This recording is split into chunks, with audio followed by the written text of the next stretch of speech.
think for me, where I'm going with this is that I had a period of my life where it was very dark. Okay. And I was very tortured, and I was struggling a lot with something that I was.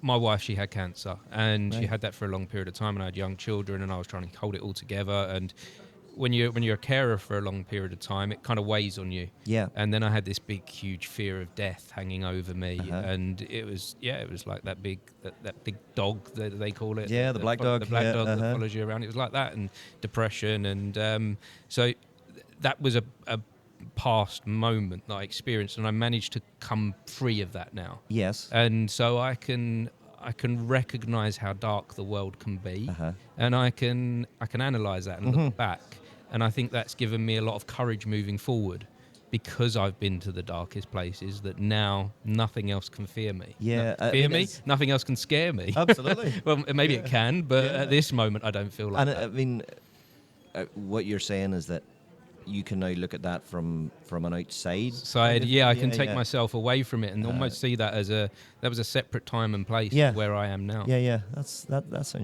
sounds healthy. Yeah, That yeah. sounds really positive. You know, Yeah. we to go back to what we said about positivity. That sounds really positive. It is, yeah. To go through a thing, to not to hide from it, but to deal with it. You know, And to face it, yeah. I guess, in a way, I faced it head on and dealt with the issue.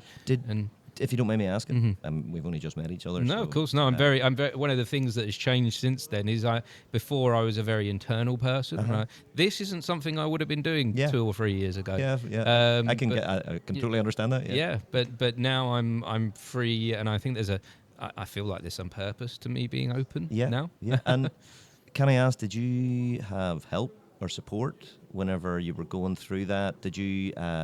I shied away from it. I shied Right, away from okay. all support. I was determined that I was strong enough to deal with this all on my own, which was terrible. That's kind of a wee bit of is that what we maybe would call toxic masculinity? Yeah, very much so. Yeah. Very much so. That I was husband, dad, and I would deal with this, and I would look after this situation, and help wasn't necessary, and I couldn't see that at all. Fulfilling roles that are set before us to occupy that aren't necessarily healthy. No, and I would hate for looking back at that again at that moment, I would hate for my children, let's say, to take that as a role model. You know, at the time I was like, I'm the role model here, and I need to be setting a good example. But I was setting a terrible example.